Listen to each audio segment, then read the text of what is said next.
Welcome to the Observe Day podcast, the show where we celebrate the days that matter. From holidays to meaningful observances, we bring you inspiring conversations, stories, and ideas to make each day count.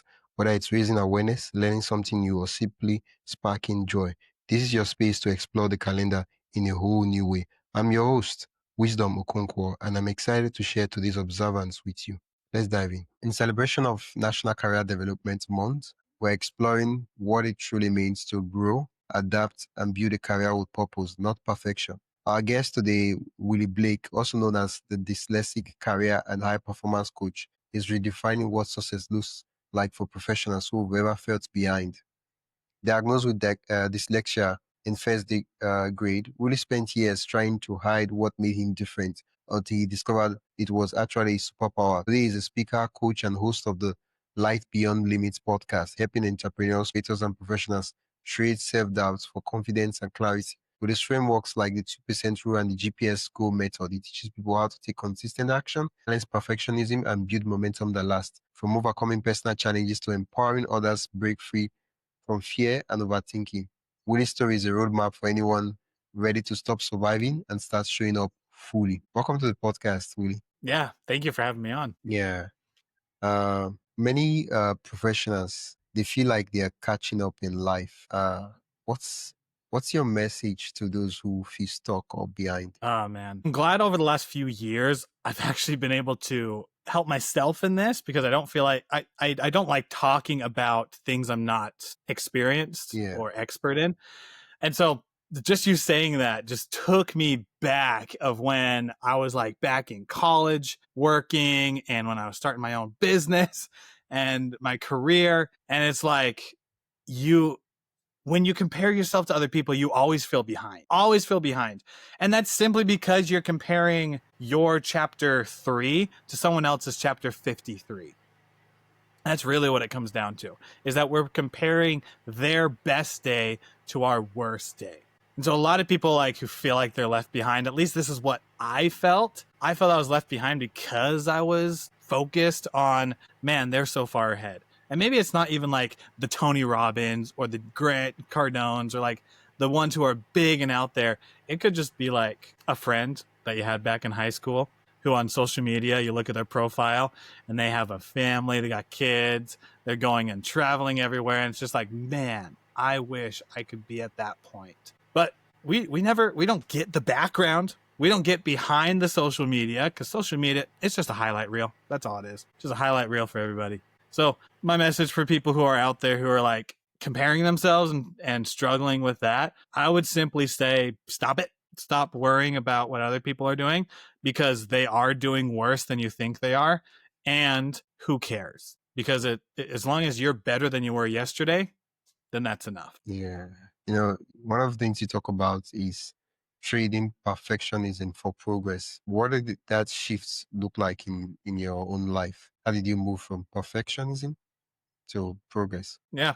The literally I did.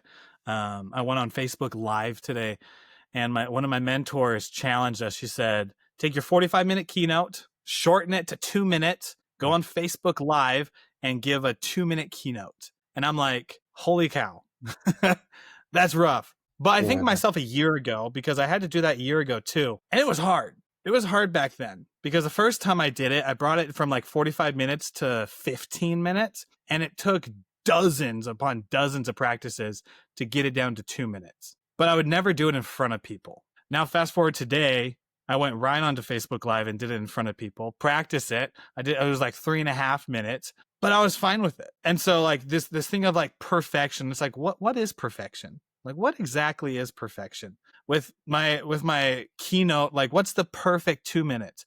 I don't know, but I can speak to people and they can tell me what resonates. Yeah. Or if I'm writing my book, which a couple of years back, I finished my first draft of it. My perfect was like, it has to be 100, not 500, it's 50,000 words, has to be in a book to be 300 pages. It has to do that. That has to be perfect. And it's like, yeah, maybe, but there are some books out there that are like bestsellers that are 19 pages.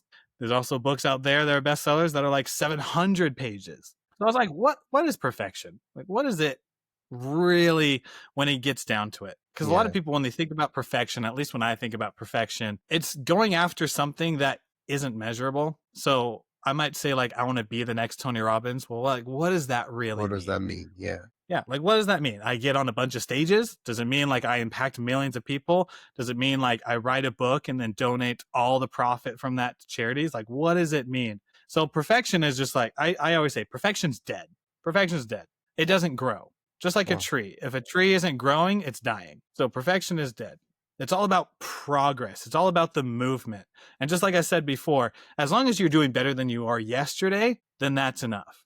And I truly believe that. As long as you are just doing a little bit better, then truly that's enough. Progress over perfection. One of the two concepts I read out in the intro, the 2% rule and the GPS goal method. I'd love for you to break that down as it relates to career and career advancement. Yeah. So I'll start with GPS and then I'll jump to the 2%. So Okay. GPS method is an acronym. So you got G, which is get clear. You have P, which is plan it, not like Mercury or Jupiter, but like plan space it. And then you have S, which is start now. So when it comes to like our careers, I remember when I was working at Walmart in the produce section. I know, great place to start with this example.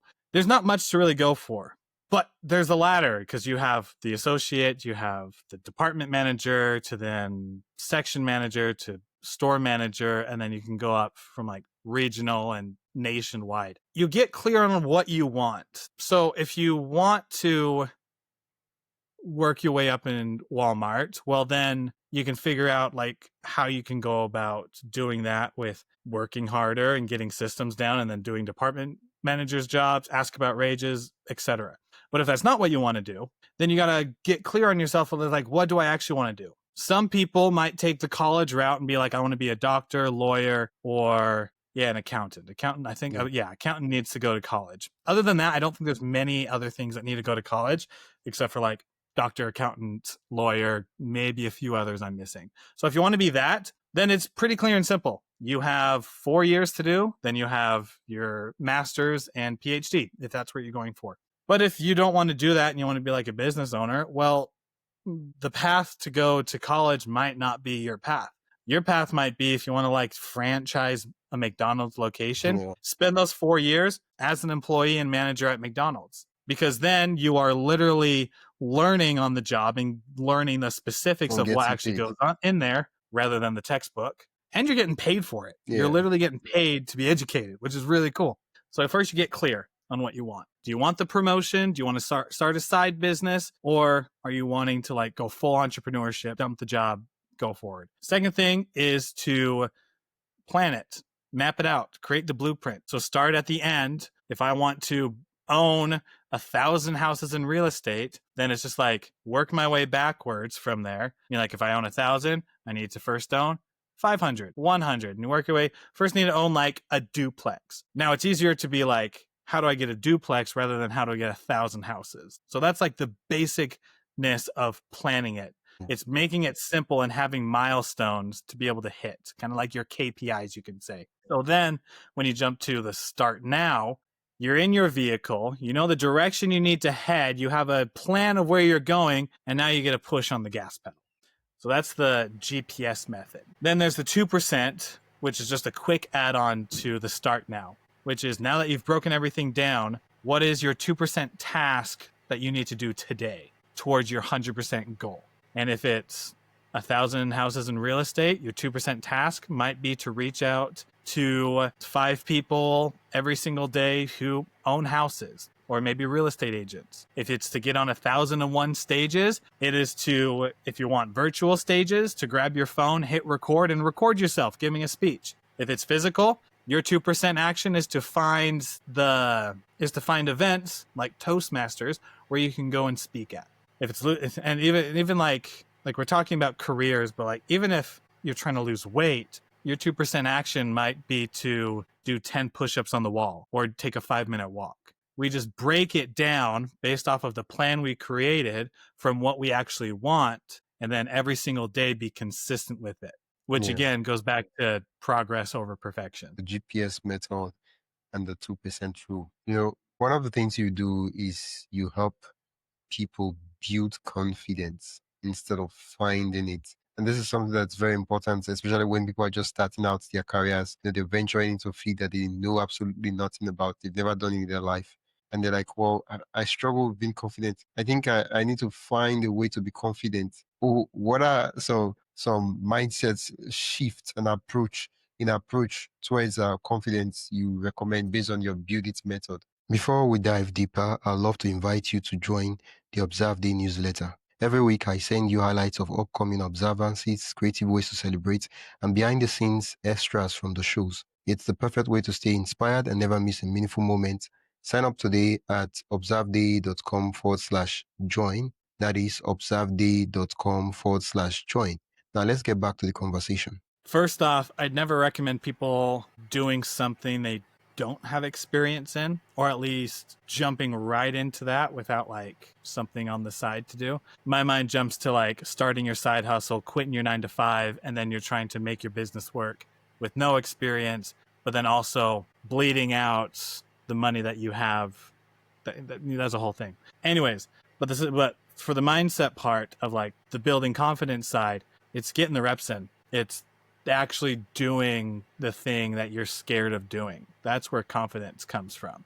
Because confidence isn't not being scared and being able to do something flawlessly. It is being scared, but doing it anyways. That is how you become courageous. That's how you build confidence. One of my friends used to be a really shy dude, really like didn't want to talk to anybody, but he forced himself. He said, every single week, I have to go to at least a single networking event just to talk to people. And I'll tell you what, it's been a year since he's done it, and that dude can communicate. Sometimes there's still those moments where it's like, you're kind of a little socially awkward, but for the most part, he knows how to ask questions. He knows how to carry the conversation. And I guess I should have prefaced this. He's autistic, so it's very hard for him to come by. He's able to carry it.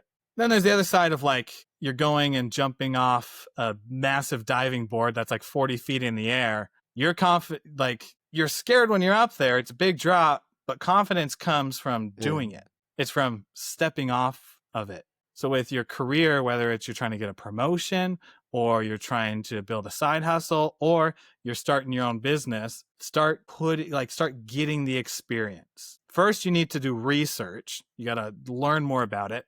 But after you get about like 80% comfortable in what you're going to do, then start doing it. Start getting some reps in. If it's coaching, start talking to people and giving advice. If it's speaking, hit and record on the phone and recording a podcast episode or recording yourself and posting it on social media.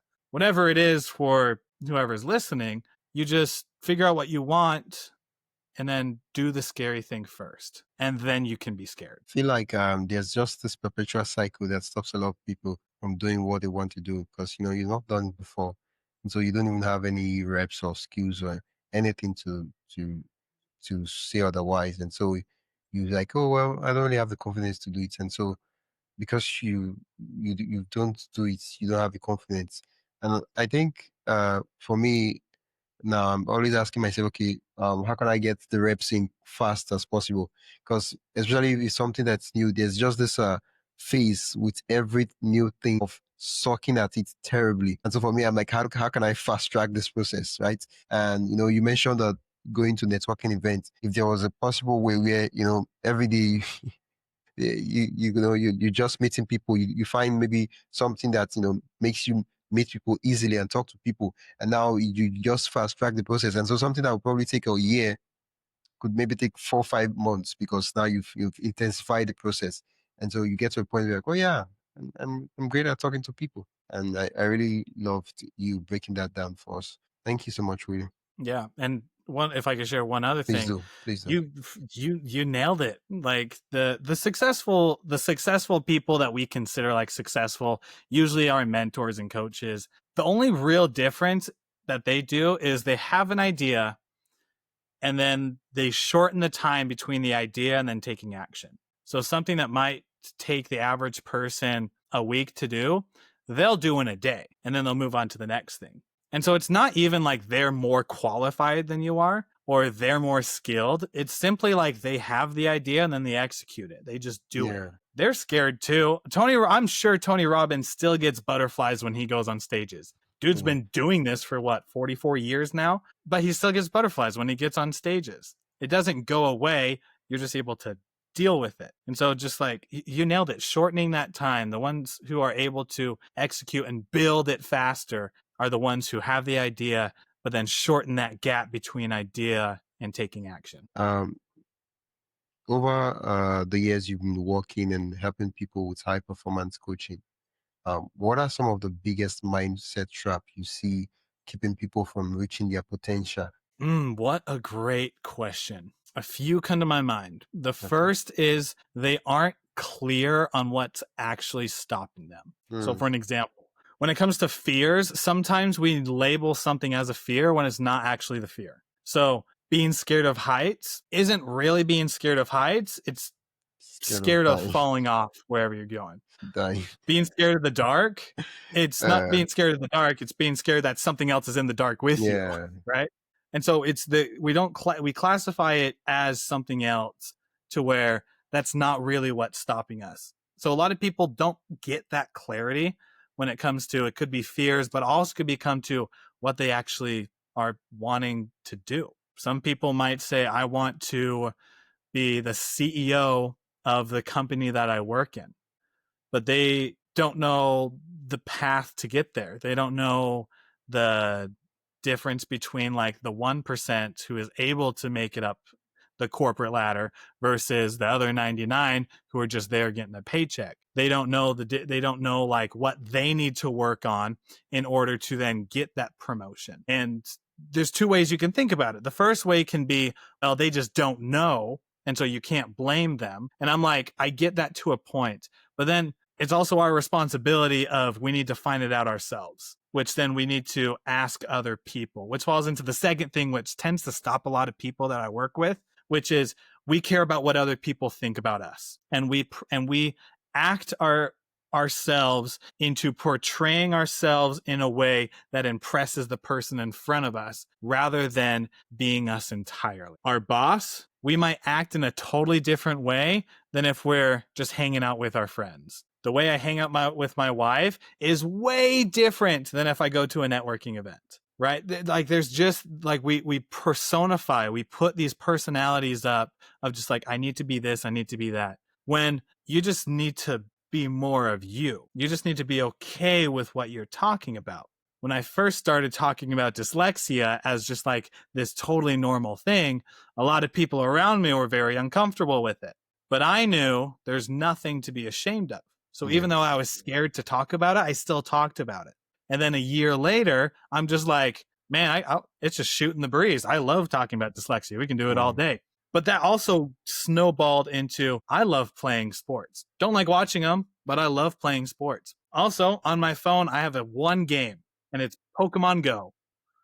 That's the only game I have on my phone. I've loved Pokemon ever since I was a kid. Only game I have on my phone that I play sometimes during the day.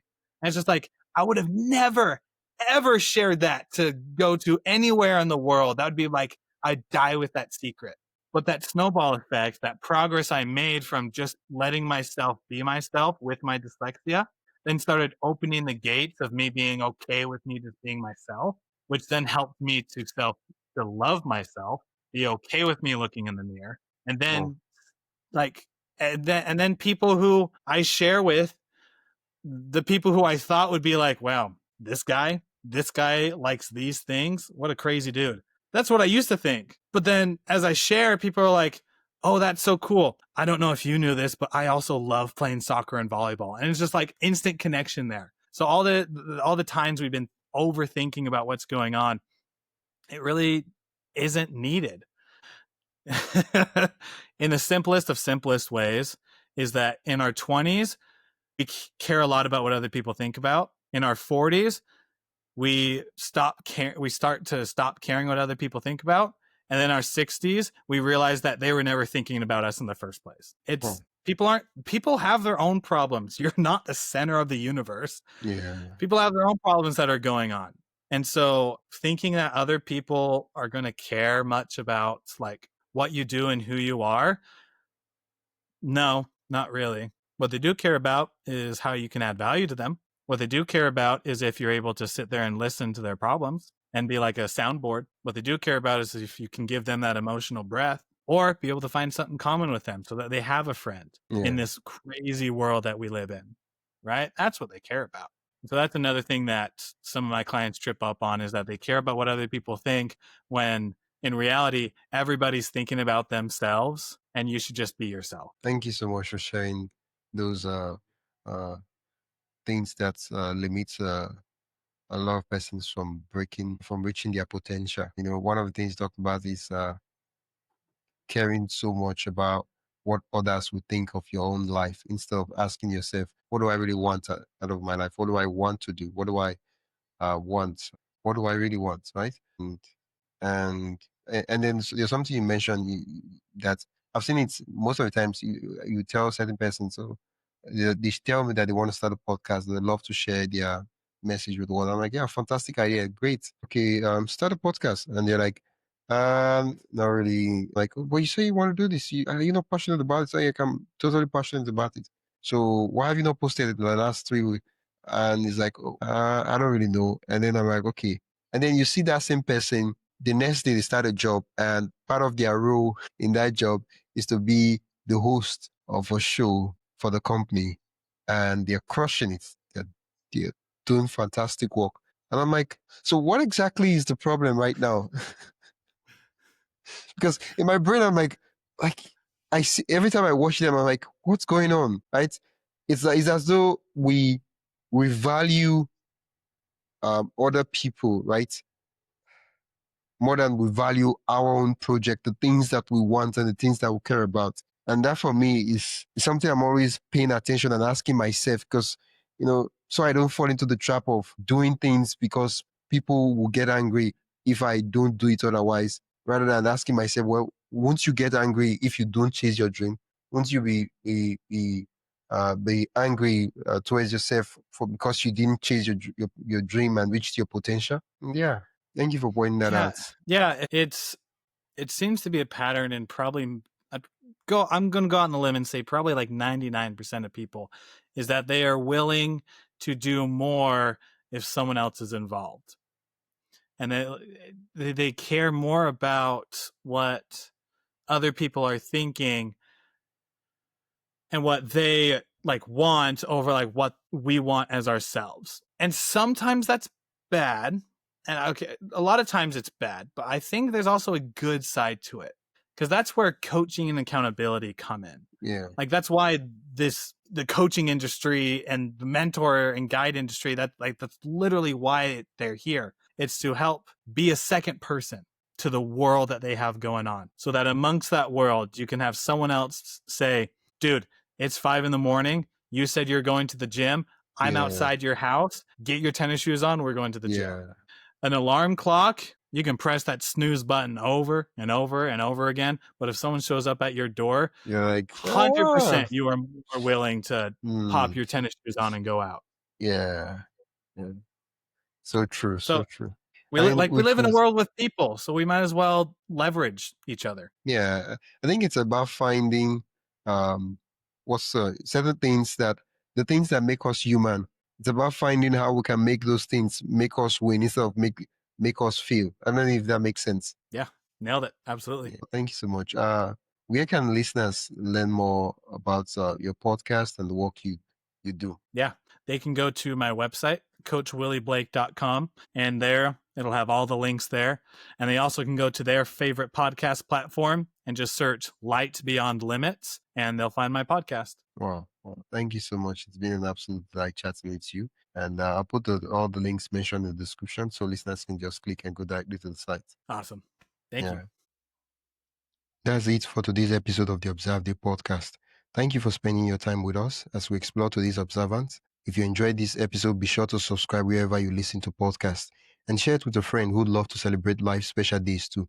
Don't forget to join the newsletter at observeday.com/join for more observance stories, tips, and updates. Until next time, keep finding meaning in every day.